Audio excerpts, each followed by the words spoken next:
Bonsoir et bienvenue dans cette nouvelle édition de La Voix de la Saison qui a commencé depuis lundi sous le thème Comment gérer ses offenses. Depuis lundi, beaucoup de choses se sont passées. Hier précisément, on a parlé des causes des offenses, plus particulièrement sur plusieurs plans qui sont le plan professionnel, éducatif et matrimonial. Nous allons continuer aujourd'hui avec le pasteur Nageral Toydibay, mais avant, nous allons passer un moment d'adoration conduit par nos deux magnifiques chantres.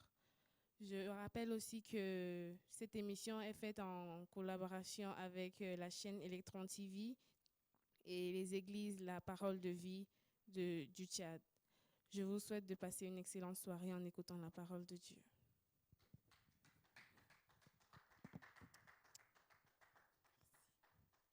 Jésus-Christ est Seigneur, il est sorti du tombeau, il est Seigneur. Tout genou fléchira, toute langue confessera que Jésus est Seigneur, il est Seigneur, Jésus-Christ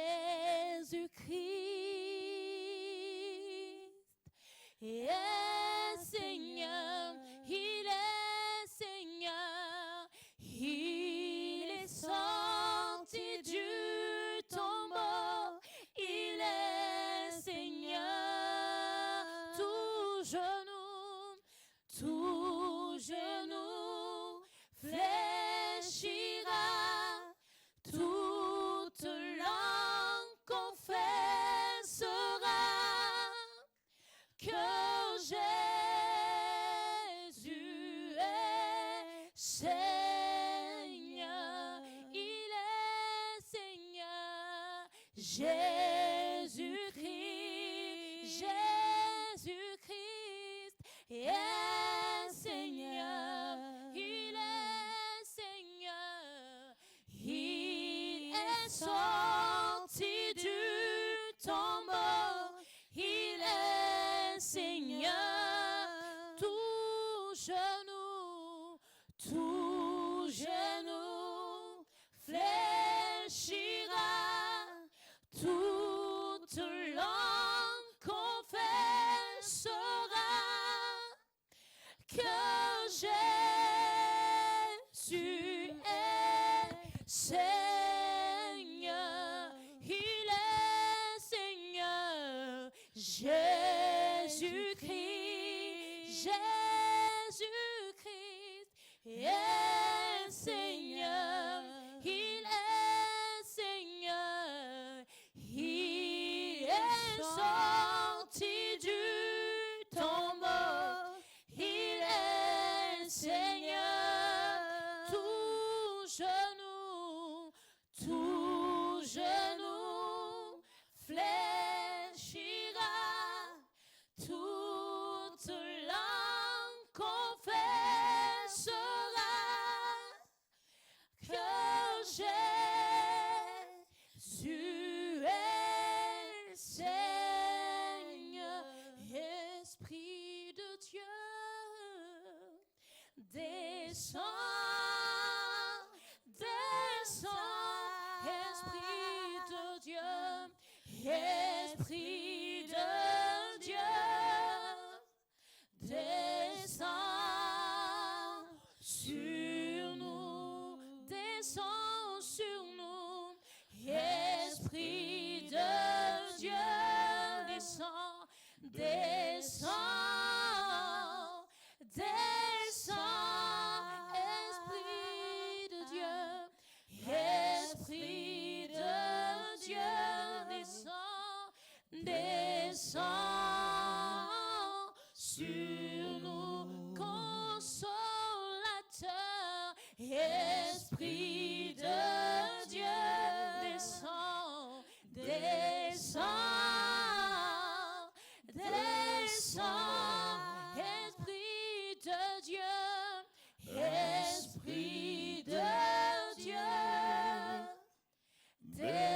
descends sur nous. Nous voulons te dire merci, notre Père, pour tes bienfaits.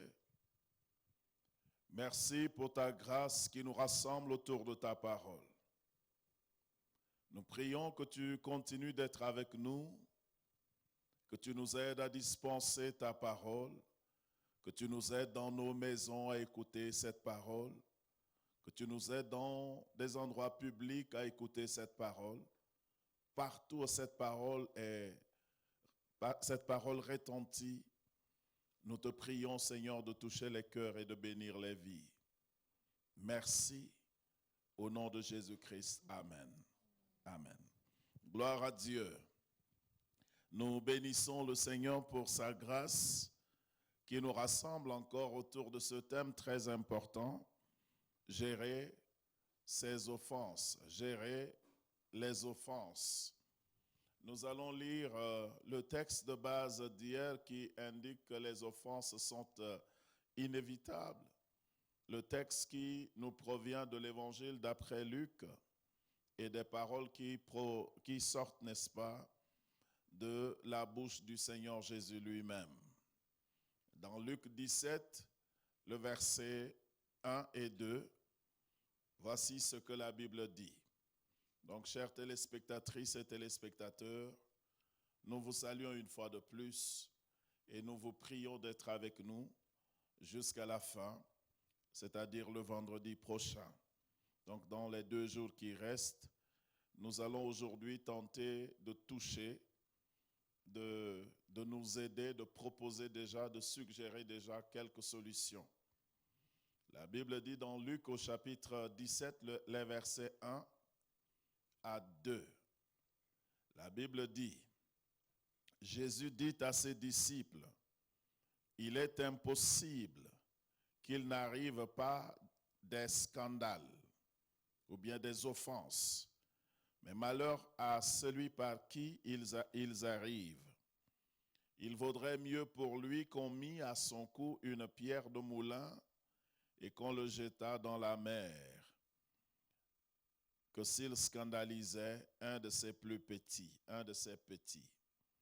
Donc de ce texte, nous avions dit que les scandales ou les offenses, scandale, c'est le même mot utilisé en grec, scandalon, donc le mot qui indique, n'est-ce pas, l'offense sous ses formes variées, lorsque l'offense cause la chute d'une personne, la chute, par exemple, dans la foi, lorsque ma manière de me conduire, de vivre, pousse quelqu'un à être scandalisé, un nouveau converti qui me regarde comme un exemple et je fais quelque chose que le nouveau converti n'attend pas de moi.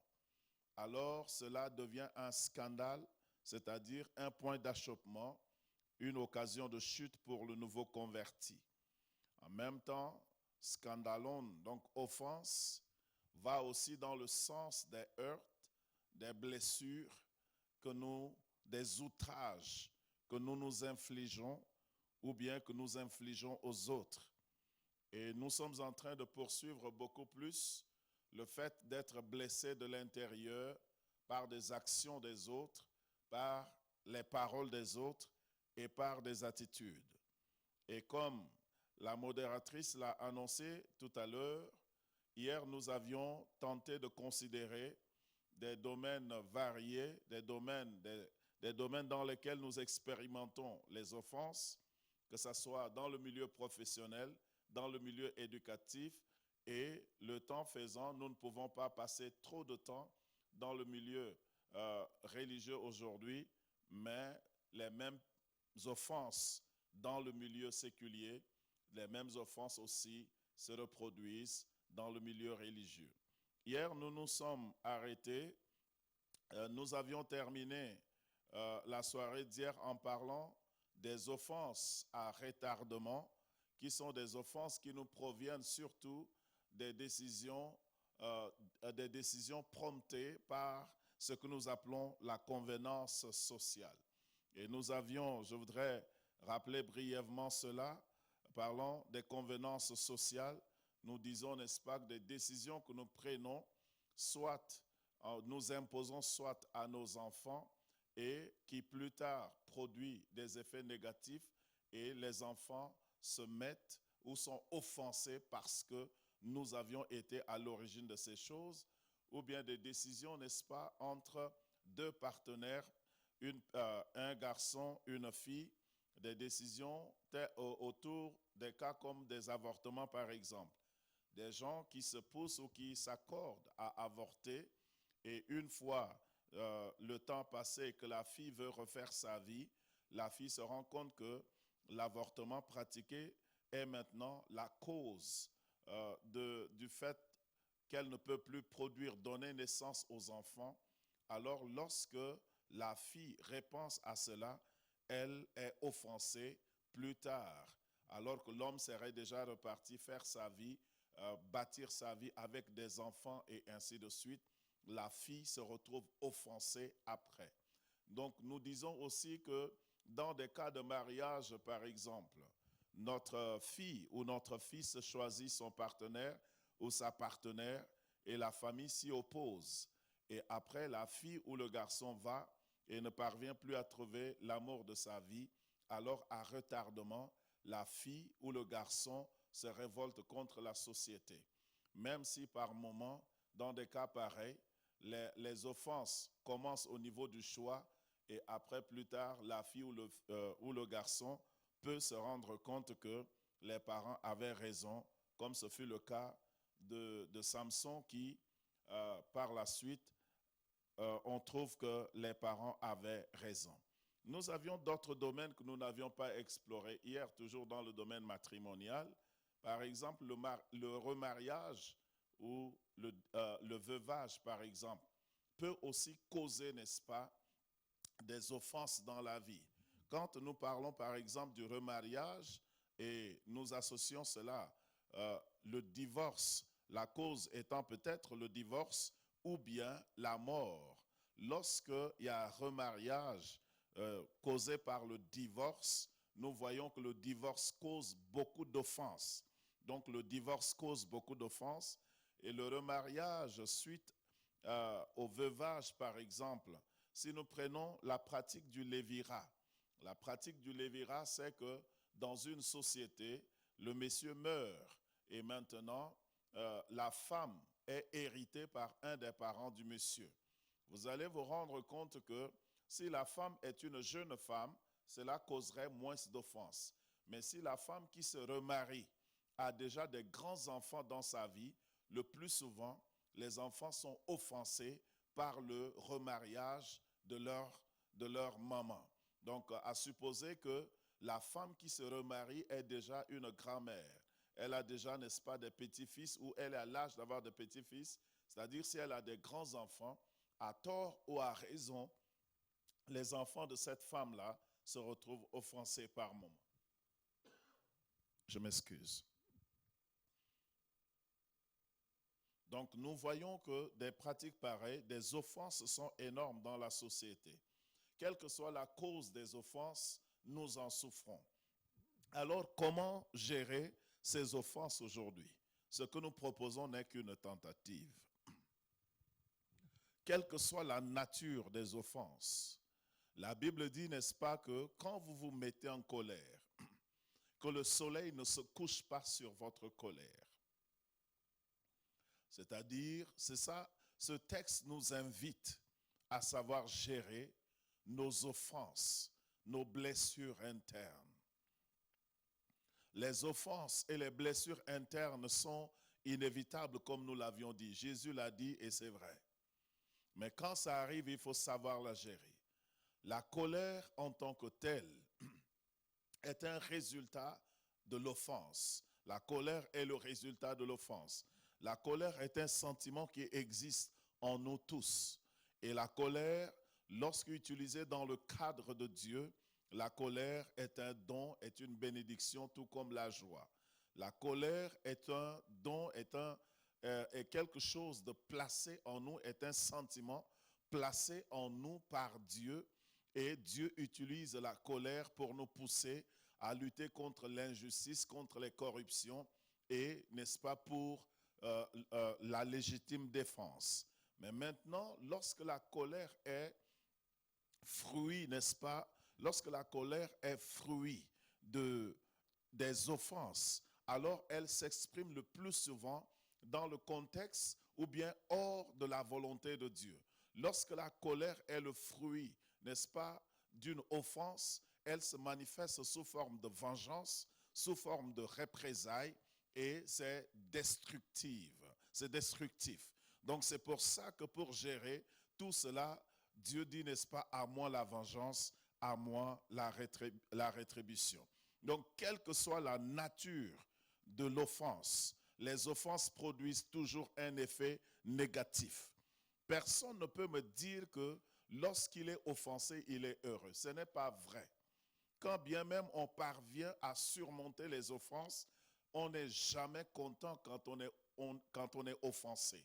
On est brisé de l'intérieur, on est affecté de l'intérieur. Donc, aucune offense ne produit un effet positif au départ. C'est d'abord négatif et en plus, si nous savons comment gérer cela, nous pouvons en tirer quelque chose de positif. Mais au départ, les effets des dommages ou bien des offenses sont toujours négatifs. Le degré du dommage, le degré, n'est-ce pas, de l'offense ou bien des dommages causés par les offenses varie d'une personne à une autre. Certaines personnes ne subissent pas trop, n'est-ce pas, les effets des offenses, quelles que soient les offenses. Ils ont une certaine capacité, ils ont une certaine force interne, psychologique, morale, mentale qui leur permettent de résister. Et en fait, la poursuite de ce programme, c'est de nous amener à être comme ceux-là qui, en réalité, peuvent faire face aux offenses sans que les offenses ne les affectent très profondément. Savoir garder les offenses en dehors de soi-même et de poursuivre ses rêves dans la vie. Donc, notre objectif, nous allons nous aider à savoir comment garder les offenses en dehors de nous. Les offenses, quelle que soit la profondeur de l'offense. Donc les offenses nous affectent, mais parfois, chez toi c'est profondément, chez l'autre ce n'est pas profondément. Quelle que soit la profondeur, superficielle ou profonde, alors les offenses, n'est-ce pas, les offenses sont soldées, n'est-ce pas, par des dommages en intérieur. Voici quelques points de suggestion pour nous permettre de gérer nos offenses. Lorsque vous trouvez un être humain offensé ou brisé de l'intérieur, blessé de l'intérieur, et que cette douleur, cette blessure interne est profonde, vous réalisez à quel point l'être humain souffre. Dans mon cas, en tant que pasteur, par moment, ce n'est qu'une observation, par moment, des personnes offensées dégagent même une certaine odeur de mort de l'intérieur. Quand nous rencontrons certaines personnes profondément offensées, profondément blessées de l'intérieur, on se rend compte qu'il y a quelque chose de plus que ce que nous envisagions. La blessure vient de l'intérieur. Les profondeurs de la personne sont interpellées. Donc, lorsque nous rencontrons les offenses, en réalité, l'homme n'est pas fait, l'être humain n'est pas fait pour offenser l'autre. Dans le jardin d'Éden, en réalité, notre existence, l'existence de la femme auprès de l'homme, c'était pour lui faire du bien. Et la présence de la femme auprès de l'homme est accueillie comme une grande bénédiction. Il n'y a aucune intention, il n'y a aucune vision dans notre création. Nous n'avons jamais été créés pour nous offenser. La Bible dit Dieu a créé les hommes bons, mais ils ont seulement cherché beaucoup de détours. Et en réalité, comme nous ne sommes pas créés pour nous offenser, lorsqu'il y a offense, nous somberons dans le déni. La nature de l'être humain n'est pas faite pour offenser en réalité dès le départ. Donc dès qu'il y a offense, celui qui offense cherche à nier son existence, à ne pas reconnaître qu'il a offensé. Et même nous-mêmes qui sommes offensés, dès que nous sommes offensés, nous masquons d'abord notre offense. Nous ne voulons pas reconnaître dans un premier temps que nous sommes offensés. Parce que l'offense en réalité n'est pas dans la volonté de Dieu parmi les êtres humains. Donc il y a quelque chose en nous qui a honte. Celui qui a offensé a honte de reconnaître qu'il a offensé. Celui qui est offensé a honte de reconnaître de prime abord, parce que ça s'affiche comme une faiblesse. Donc, tu es offensé? Non, je ne suis pas offensé. Dans un premier temps, on se maîtrise et on veut cacher cela. Donc, dans la démarche de la gestion des offenses, c'est-à-dire lorsque nous voulons trouver solution à une offense, la personne qui est offensée, là nous sommes dans le contexte, nous voulons aider ceux qui sont offensés, celles qui sont offensées. La première des choses, lorsqu'il y a offense, il faut être honnête et reconnaître son existence. C'est le premier point. C'est le point de départ. Parce que si nous ne reconnaissons pas l'offense, tout le reste n'est rien du tout. Parce qu'on ne peut pas résoudre un problème qui n'existe pas. Donc il faut avoir l'honnêteté. Et surtout, reconnaître l'offense est difficile. Dans la communauté, des gens qui cherchent à être parfaits. Lorsque vous êtes quelqu'un qui tend à la perfection, lorsque vous voulez être parfait et vous faites tellement d'efforts à cet effet et que les gens vous reconnaissent pour quelqu'un qui s'efforce d'être parfait, lorsqu'il y a offense dans votre vie, vous voulez toujours paraître fort.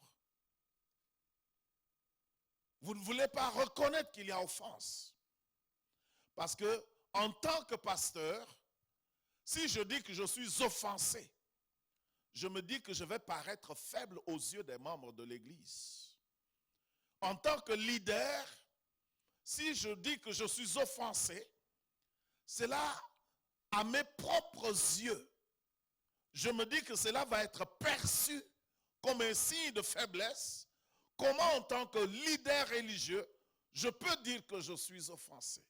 Comment, en tant que chrétien engagé, je peux dire que je suis offensé? Comment, en tant que tel, je peux dire que je suis offensé? Donc, nous sommes dans le déni quand il y a offense. Mais, dans le milieu chrétien, les offenses sont là. Les offenses régulières dans le milieu chrétien sont les péchés, les offenses de la langue, le mensonge, la calomnie, les médisances, les divisions sont récurrentes. Donc, lorsque vous êtes offensé, ne jouez pas au dur, au caïd. Ne dites pas non, tout va bien. Ça va vous ronger de l'intérieur. Vous êtes offensé, dites que vous êtes offensé. Je me souviens, j'étais petit, j'étais adolescent, peut-être à 15 ans. J'étais dans une église au nord de notre pays. Il y avait un missionnaire américain. Et cette année-là, il y avait des calendriers à distribuer. Et à la fin du culte alors, le missionnaire américain distribuait le calendrier à nous les chrétiens qui étions là. Et les gens se sont rendus compte que les calendriers n'étaient pas au nombre. Alors les chrétiens, chacun voulait arracher un calendrier. Finalement, les gens avaient bousculé, les adultes, pas les petits, parce que les petits n'avaient plus accès. Nous ne faisions qu'observer. Les adultes avaient même bousculé le missionnaire américain qui s'est fâché. Il dit, mais quoi? Et il a parlé. Il dit, vous pensez que Dieu ne se met pas en colère? Et puis les gens se sont tus.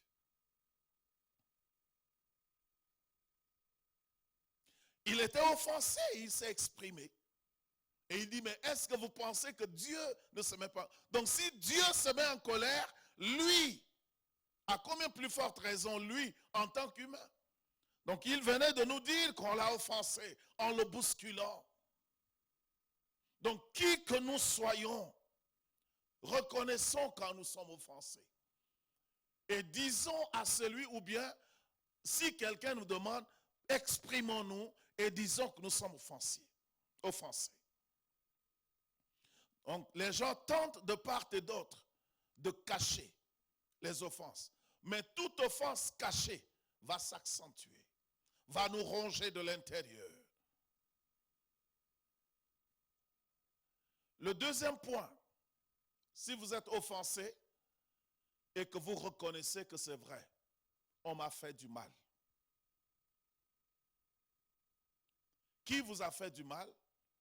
Vous connaissez. Qui vous a fait du mal? Pour quelle raison on vous a fait du mal? Qui vous a trahi? Vous le savez.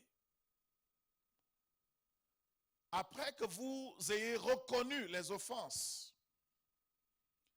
il faudrait, en deuxième lieu, savoir se poser des questions justes, des bonnes questions. Je suivais un film, et dans ce film-là, il y avait un vieillard, un doyen des services secrets américains, et un jeune qui venait de prendre fonction, qui devrait être associé à une enquête. Et à chaque fois qu'on parlait, le jeune dynamique était dans des affirmations. Et le vieillard s'est arrêté. Il dit, comment vous vous appelez déjà? Et le jeune a dit son nom. Il dit, avant d'avoir beaucoup de réponses, il faut d'abord avoir des questions. Donc, il faut savoir poser des bonnes questions avant d'obtenir des bonnes réponses et des bonnes solutions. Si vous ne vous posez pas de bonnes questions dans la vie, lorsque vous êtes offensé, vous ne parviendrez jamais à obtenir des bonnes solutions pour votre offense. Se poser des bonnes questions nous amènerait à établir des priorités justes. La première question que je me poserais si j'étais offensé, je me dirais, est-ce que je voudrais une solution en ceci?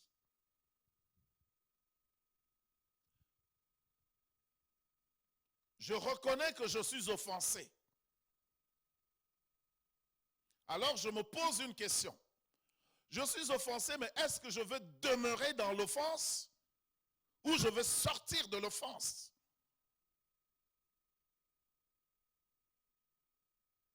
Alors si je procède en posant cette question, je pourrais aller plus loin.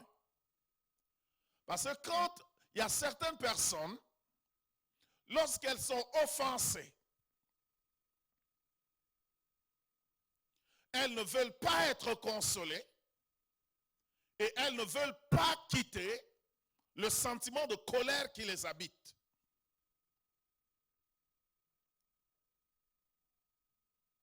Mais si je me pose la question, est-ce que je voudrais sortir de l'offense?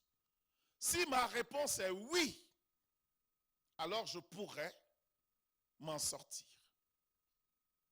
Donc si ma réponse est que je voudrais sortir de l'offense, Alors, la question suivante serait, si je veux une solution en faveur de qui?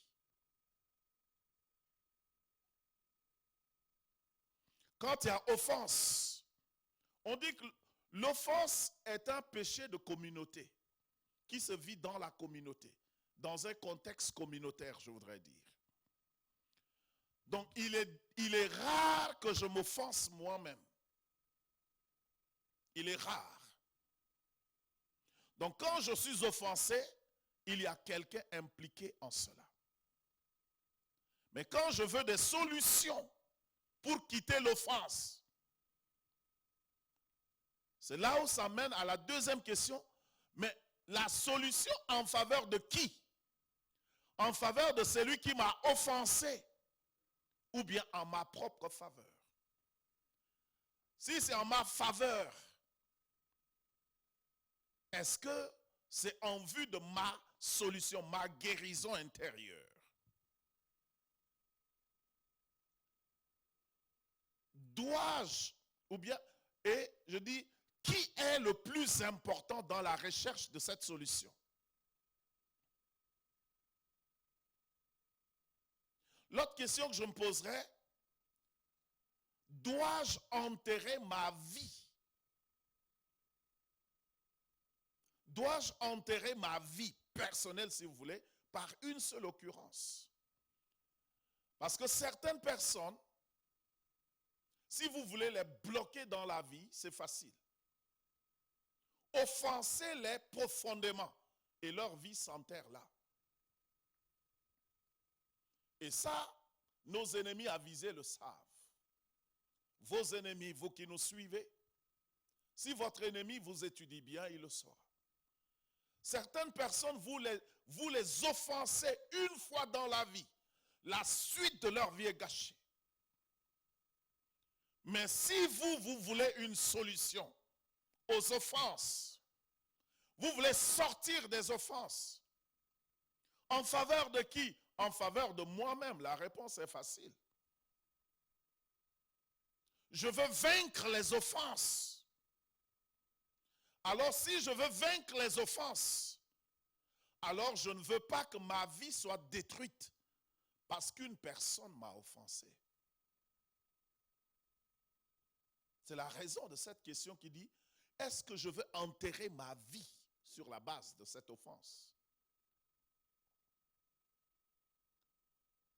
Certaines personnes, quand vous les offensez, cela devient la limitation de leur vie. Sans lui, je ne peux pas vivre. Sans elle, je ne peux pas vivre. C'est lui ou rien. C'est elle ou rien. C'est cela ou rien. C'est ce poste ou rien. Lorsque vous réfléchissez ainsi, il est important de vous poser la question que je viens de me poser. Vous placez une limitation sur toute votre existence à cause d'une seule offense, à cause d'un seul homme, à cause d'une seule femme, à cause d'un seul collègue.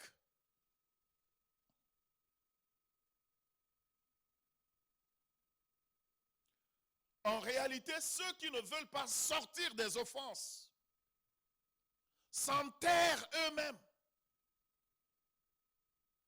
et dévalorisent leur vie comme si leur vie ne tenait qu'à cela.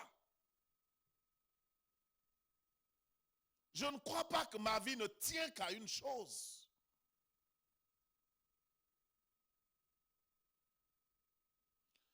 Quand je me pose des questions pour sortir des offenses, je me poserai encore une question comme ceci.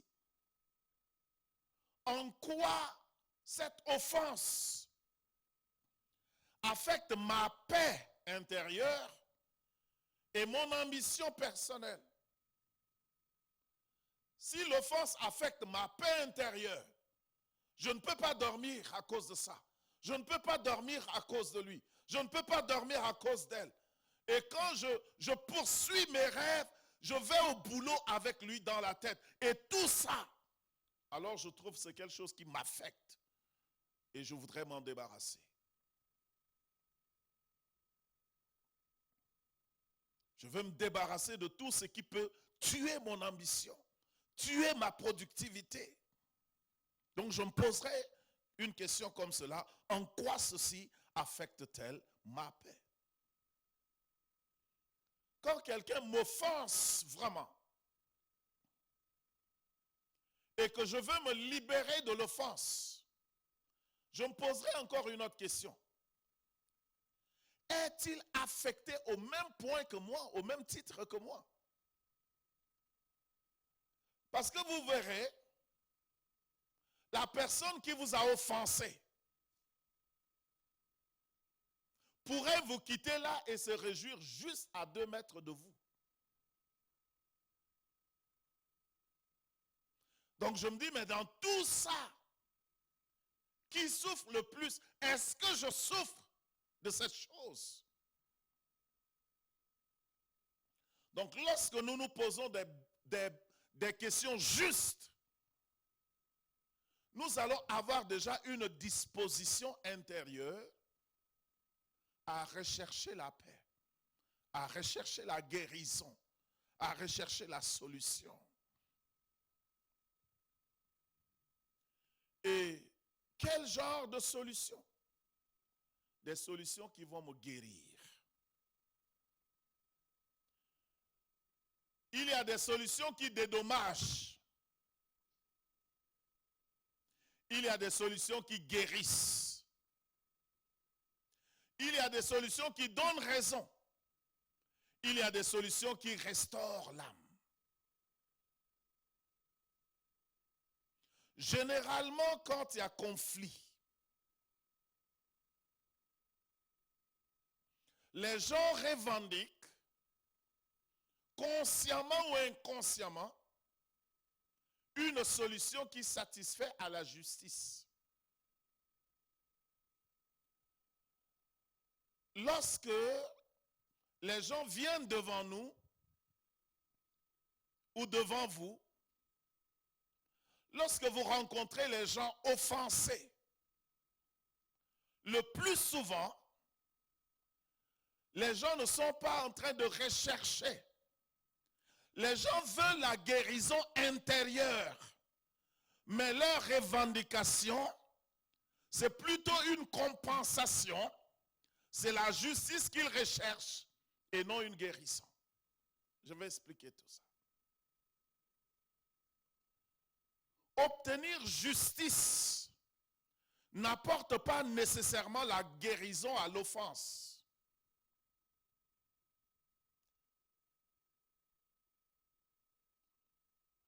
Obtenir justice n'apporte pas nécessairement guérison à l'offense.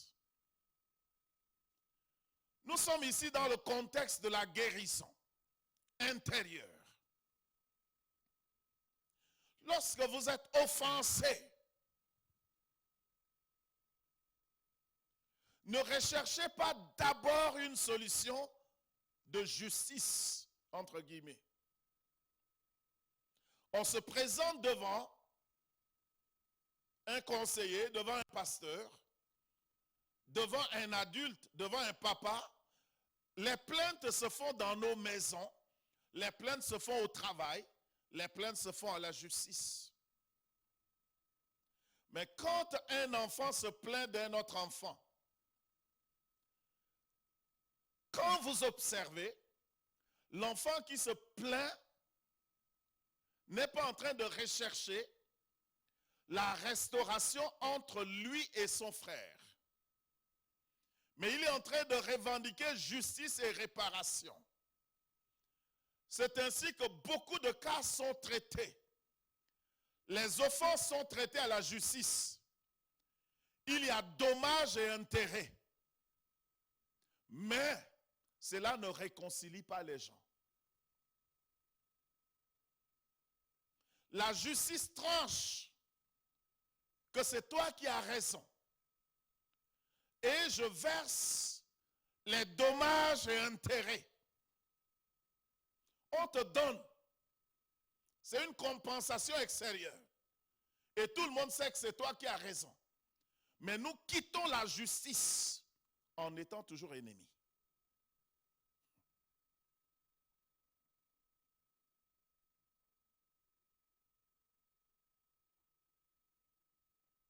Alors, si dommages et intérêts sont versés,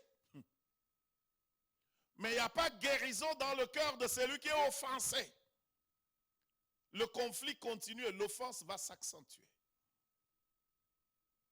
Parce que tu m'as donné de l'argent, tu m'as donné une compensation. Mais mon cœur blessé n'a pas été guéri. Il faut au contraire rechercher la guérison intérieure qui est dictée par le bon sens, la logique divine d'ailleurs. Pour qu'il y ait une restauration intérieure, en réalité, ce n'est pas du côté de la justice qu'il faut regarder. Mais il faut regarder du côté du meilleur élément de guérison intérieure, de guérison des relations que la Bible appelle le pardon. C'est la logique qui dicte le pardon. La justice n'apporte pas de guérison intérieure en toi.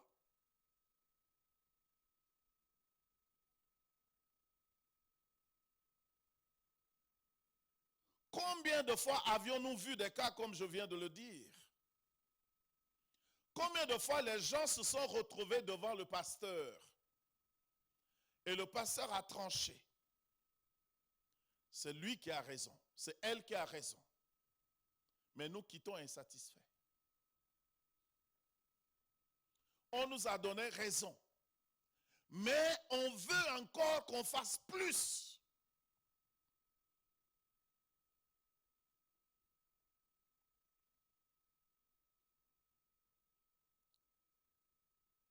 Est-ce que le pardon est possible? Oui, le pardon est possible si nous étudions la logique qui gouverne le pardon. En réalité,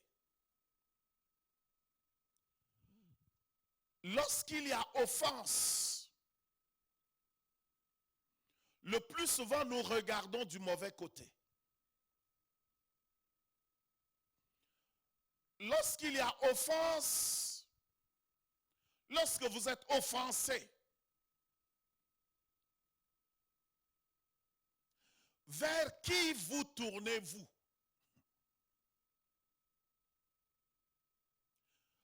Contre qui lutterez-vous?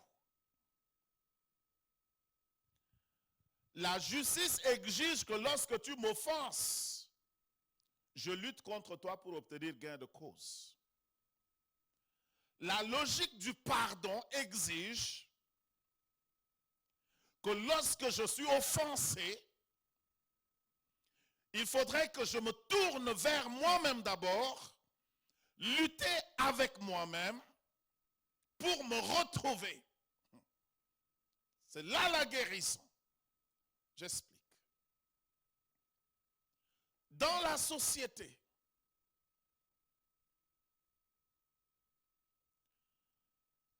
lorsqu'il y a offense, tout le monde abandonne la victime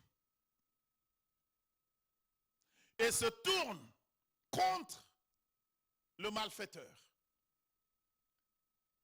Lorsqu'on vient, on dit, qui lui a fait ça? On dit, c'est tel. D'accord. On laisse la victime par terre. On se tourne. Pourquoi tu lui as fait ça? On se bat contre le malfaiteur.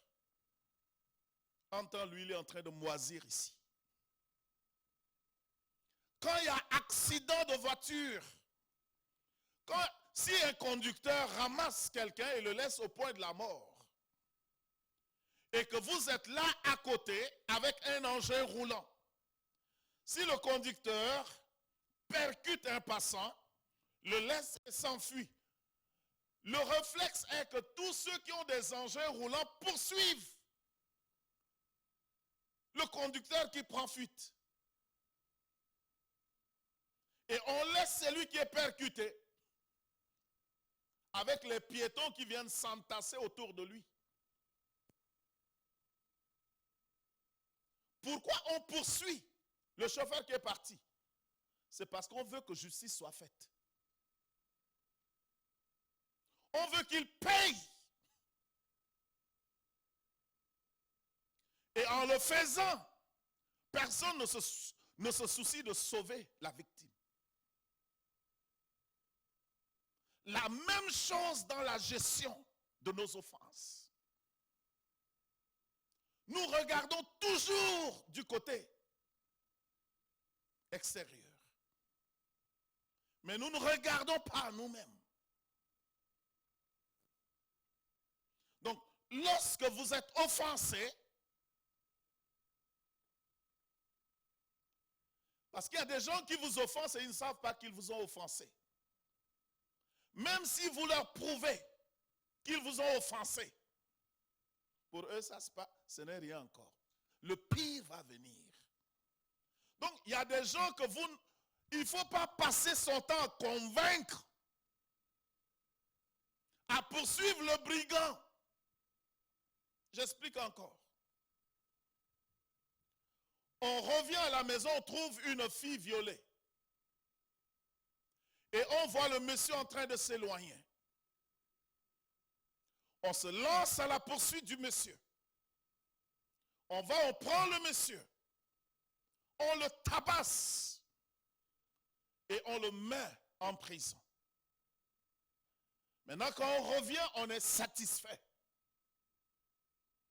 Comme si on avait trouvé une solution à la chose. Et on laisse la fille violée là. Ou bien peut-être qu'on l'a amenée à l'hôpital. On a fait tout ce qui est juste. Maintenant, si le jour suivant, le choc moral est là et qu'elle pleurniche et qu'on la surprend, maintenant les parents vont s'acharner contre elle. Mais on a déjà trouvé la solution. On l'a mis en prison et maintenant on t'a amené à l'hôpital. Pourquoi tu pleurniches? On oublie sa souffrance. Pourquoi? Parce qu'on a tendance à aller vers la justice. Dès que justice est satisfaite, on est satisfait et on oublie notre victime qui est là. Le pardon, selon la logique divine, est que je suis blessé, je suis choqué. Le malfaiteur, il peut aller. Mais qu'est-ce que je dois faire? Il faut que je me sauve d'abord. Donc, dans la plupart des cas, la personne qui comprend que dans le cas de viol, la vendetta ne peut même pas sauver notre fille qui est vivante. Même si on tuait l'homme qui a violé la fille, il faudrait que quelqu'un vienne, prenne le temps pour la guérison intérieure de la fille. Tant que la fille n'est pas guérie de l'intérieur, le viol persiste en elle. Ça va la traumatiser. Ça va l'amener jusqu'au mariage. Et cette fille ne pourra pas jouir de son mari en toute liberté. Par moments, elle verra en son mari le violeur. Mais quelqu'un qui comprend la logique du pardon, parce que le pardon suit une logique, comme quoi justice est faite, mais le mal demeure en toi. Alors, maintenant, qu'est-ce que tu dois faire? Il faut pardonner à l'autre. C'est là où le problème vient. Quand quelqu'un est offensé, comme le cas de viol par exemple, et que vous venez et vous lui dites il faut pardonner.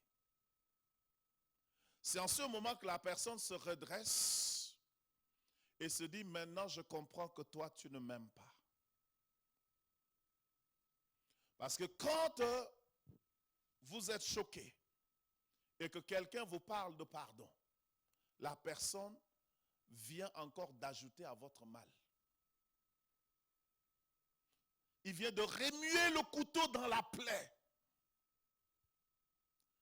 Le premier jour, nous avons lu un texte. Et Dieu dit qu'il y a 6 choses que l'Éternel hait. Il y en a même 7 qu'il a en horreur. Et parmi ceux-là, la Bible dit ceux qui excitent les querelles. Vous voyez, lorsque vous êtes offensé par un X, souvent vos amis qui viennent, ils viennent se tenir avec vous, mais ils ne sont pas intéressés par vous. Ils sont intéressés par celui qui vous a fait du mal. Donc, ils sont là avec vous et ils excitent les querelles. Je ne peux pas comprendre qu'il t'a fait ça. Il se prend pour qui? Ils ne savent pas que ce qu'ils disent là, c'est maintenant qu'ils attisent le feu. L'huile de la colère bout en vous. Et ces gens-là vous rendront visite tous les jours.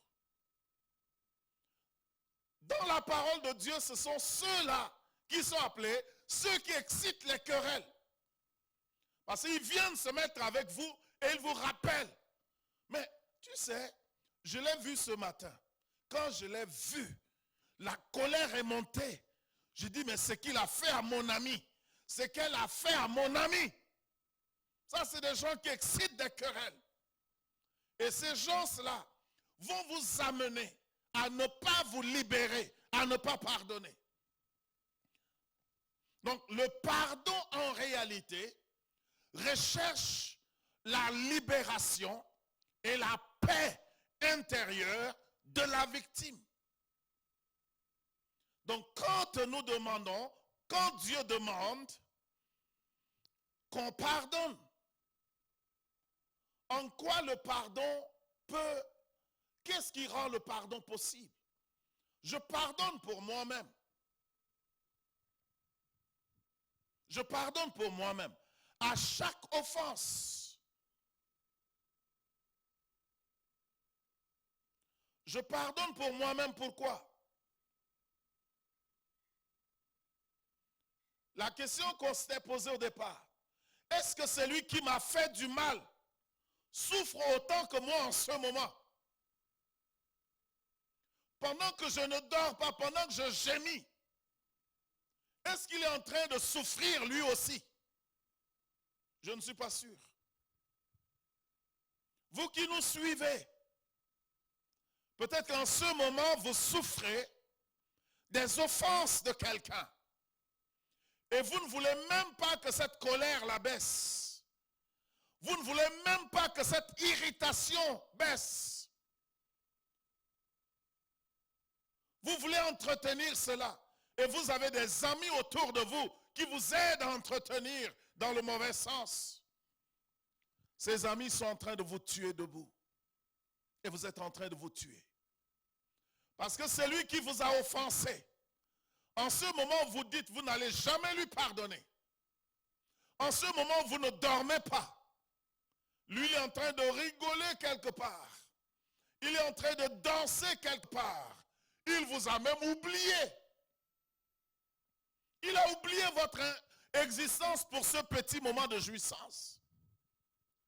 Donc pourquoi je dois souffrir alors que le malfaiteur danse quelque part? Je ne peux même pas le tuer, je ne peux même pas le boxer, je ne peux même pas l'emprisonner. Pourquoi souffrir? S'il ne souffre pas autant que moi, je veux retrouver ma paix moi aussi. Je veux refaire ma vie. Je vais rigoler moi aussi. Mais comment rigoler quand vous êtes possédé? Il vous possède si vous ne lui pardonnez pas. Il possède chaque décision. Il possède chaque prière que vous faites. Il possède chaque joie. Pour peu vous voulez rire, son image vient. Il vous dicte les quartiers dans lesquels vous devez aller parce que vous ne voulez pas le rencontrer. Il possède chaque détail de votre vie quand vous ne pardonnez pas une personne. Moi, je ne veux pas être possédé ainsi. Je ne veux pas dormir avec quelqu'un, me réveiller avec lui en moi. La seule solution, c'est de pardonner. Quelqu'un écrit, je ne sais pas si quelqu'un écrit cela avant Jean Weber. Mais Jean Weber a publié un livre qui dit « Le pardon est une puissance qui libère ». Donc en réalité, quand on te demande de pardonner, on te demande simplement de te vider de quelqu'un qui ne mérite pas d'être dans ton cœur. Je ne parle pas seulement des sentiments, mais de toute offense en réalité. Vous voyez, si je vous offense, je vous vole vos temps de prière. Parce que pendant votre temps de prière, je vais être là. L'amertume est là. Vous allez prier, Seigneur, vous allez discuter avec Dieu à mon propos pendant presque tout le temps. Les hommes qui vous visitent, les gens qui vous visitent, vos amis qui vous visitent, vous ne parlerez que de moi. Vous partez pour prendre un pot avec les amis, vous ne parlerez que de moi. Donc la personne qui vous offense vous possède à peu près comme un démon. Tant que vous ne vous en libérez pas, il est là en vous. Et son effet amer se produira. Donc les cas de viol, les cas des offenses, ce sont des offenses criminelles. Les offenses sont condamnées. On ne doit pas s'offenser. C'est ce que Jésus a dit. Mais on s'offense quand même. Donc quand on s'offense, pour des cas, il y a des cas d'offense dont le pardon est facile. Mais pour d'autres cas, le pardon n'est pas facile. Que le pardon soit facile ou pas facile, seul le pardon est la solution. Donc je ne pardonne pas pour lui. Je ne pardonne pas pour lui faire une faveur. Je ne pardonne pas pour dire qu'il est le plus important, que je me suis plié devant lui. Je me pardonne parce que je me suis plié devant moi-même. Et aussi, dire que je ne veux plus avoir affaire avec lui ne signifie pas que vous avez pardonné à quelqu'un. Ne signifie pas que vous vous êtes débarrassé de la personne. Il faut confronter que de dire je veux discuter avec toi de tel, je ne veux plus entendre parler de lui, je ne veux plus entendre. Ça ne veut pas dire que vous êtes débarrassé de la situation. Seul le pardon. Donc parfois on veut éviter le pardon en disant moi je ne veux plus mentionner son nom, je ne veux plus qu'on me parle de lui. Non, vous ne pouvez pas éviter. Il restera en vous. Quand vous direz ça, les gens vont se taire, ils vont partir. Dès qu'ils se tournent, la colère va vous envahir.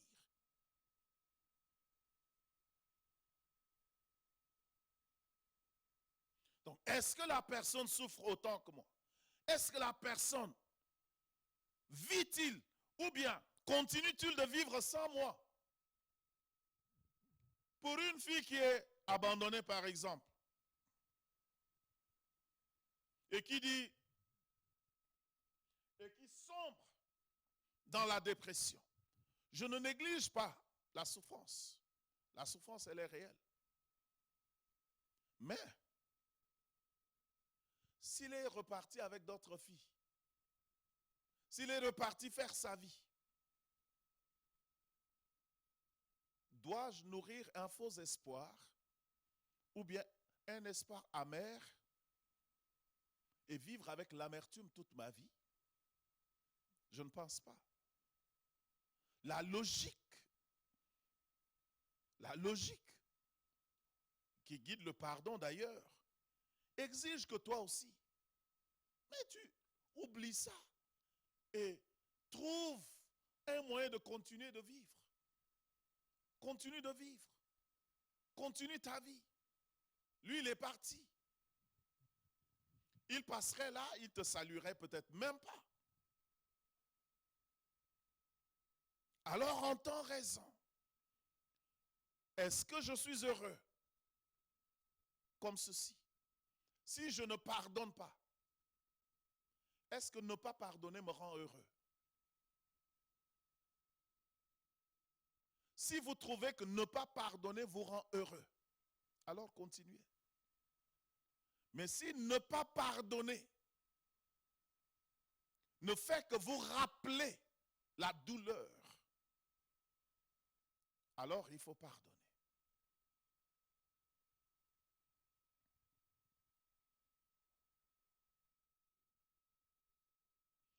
Donc je pardonne parce que je veux être heureux.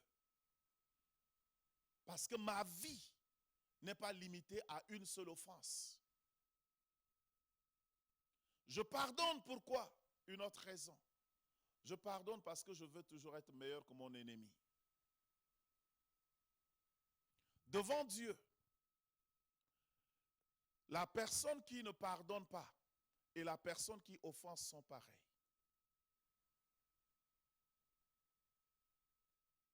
La pire des comparaisons, c'est de dire que toi et ton ennemi, vous êtes pareils.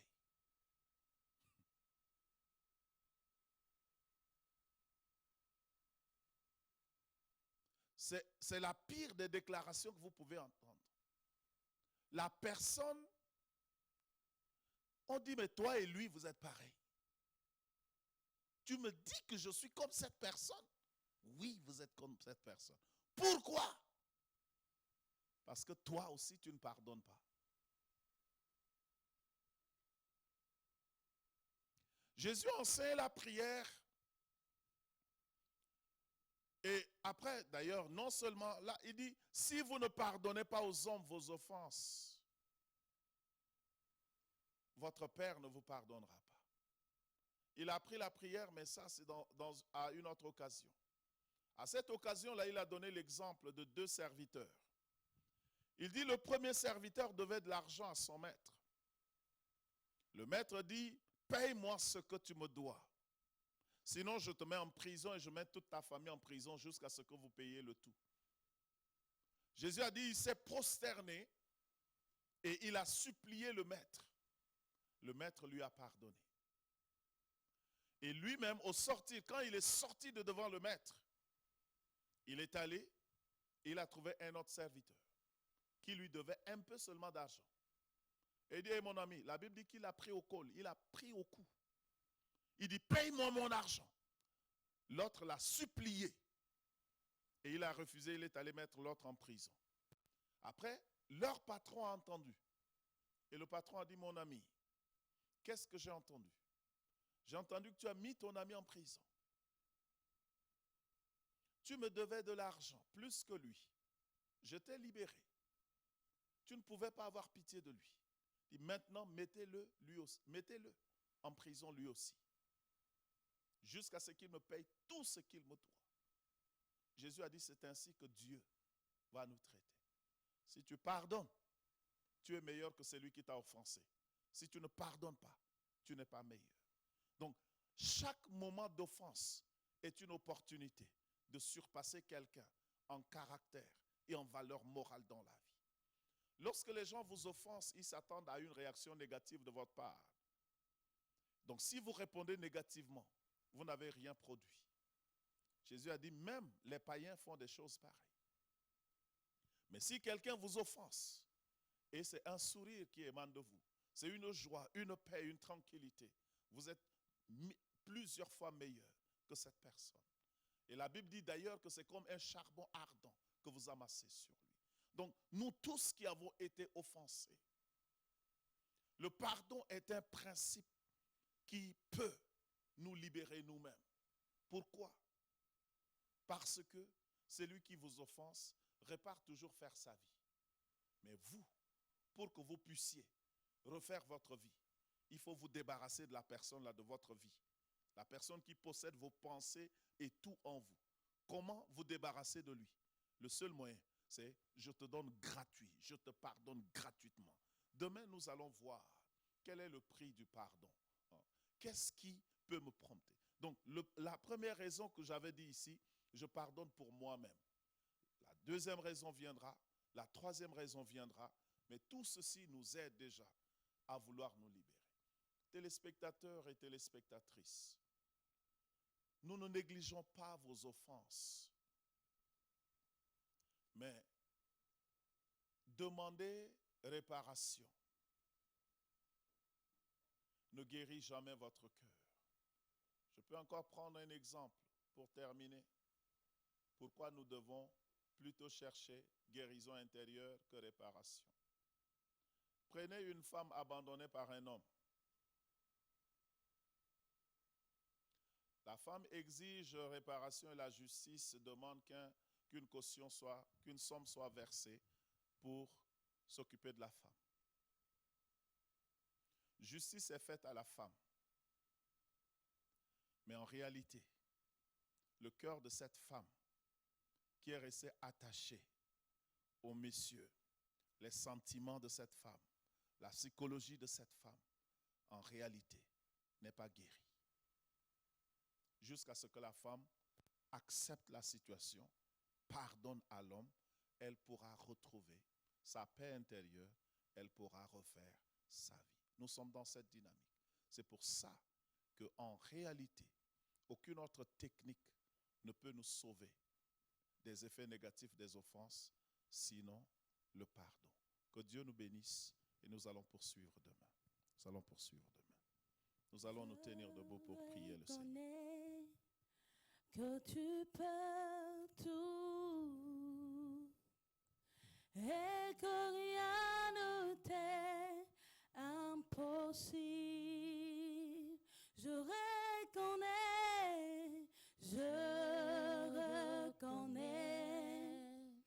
que tu peux tout et que rien ne t'est impossible.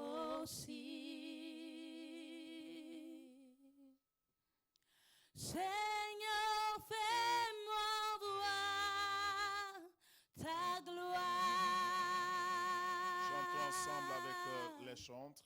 Oh Seigneur, fais-moi voir ta gloire, ta gloire, ta gloire. Seigneur,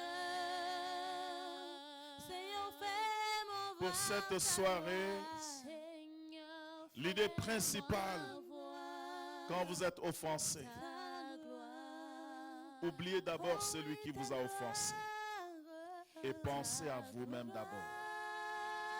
Pensez à vous et posez-vous des questions justes pour établir la priorité entre celui qui m'a offensé et moi.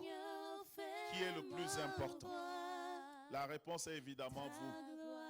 Parce que tu dois t'aimer d'abord et aimer ton prochain. Donc si quelqu'un doit être guéri, cherchez votre propre guérison d'abord. Ensuite, pourquoi nous devons pardonner? Parce que la guérison ne peut venir que par la guérison, par le pardon. La guérison ne vient que par le pardon. Donc pour que je puisse pardonner, c'est parce que je pense à moi. Le pardon va m'amener à me débarrasser de la situation et de l'idée négative de la personne qui m'offense. Et cela va m'amener à me vider de l'amertume et à retrouver la joie de vivre.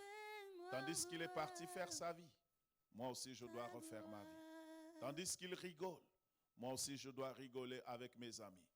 Que de tuer tout mon temps, le temps de rigolade avec mes amis, j'utilise ce temps pour parler de lui, alors qu'il est parti pour de bon. Donc nous devons pardonner, nous devons lâcher.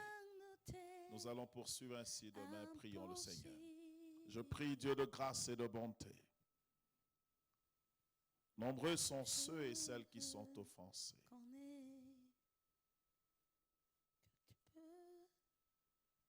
Continue de chanter. Ceux qui sont offensés dans leurs sentiments, dans leurs émotions, souhaiteraient que ceux qui les ont blessés puissent revenir, ceux qui les ont déçus puissent revenir. Mais tu sais, notre Père, qu'ils doivent reprendre leur existence normale et retrouver la joie. Que ton esprit les touche, quelles que soient les blessures, à considérer ces enseignements sur le pardon et à ruminer ces enseignements. À penser à eux-mêmes, à penser à leur guérison d'abord.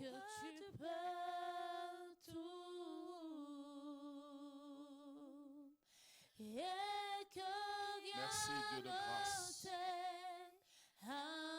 Et aide-nous dans la poursuite jusqu'à ce que nous parvenions, Seigneur, à nous libérer totalement et à être guéris de l'intérieur. Au nom de Jésus-Christ, amen. Et que rien ne t'est impossible. Oh oui, je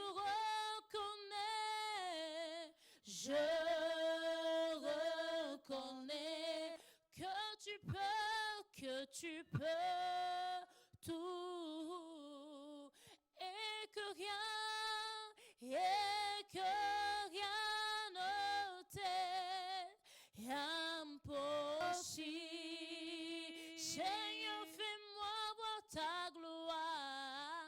Seigneur, fais-moi voir ta gloire. Oh oui, Seigneur,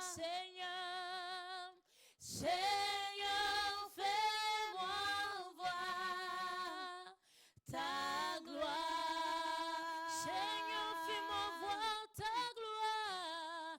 Seigneur, fais-moi voir ta gloire. Seigneur, fais-moi voir ta gloire. Seigneur, fais-moi voir ta gloire. Oh oui, ta gloire, ta gloire.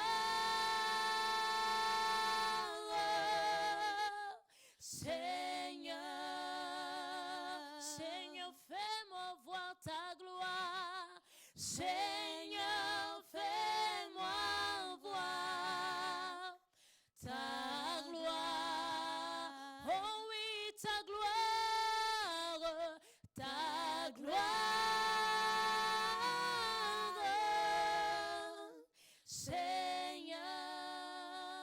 Seigneur, fais-moi voir ta gloire. Seigneur,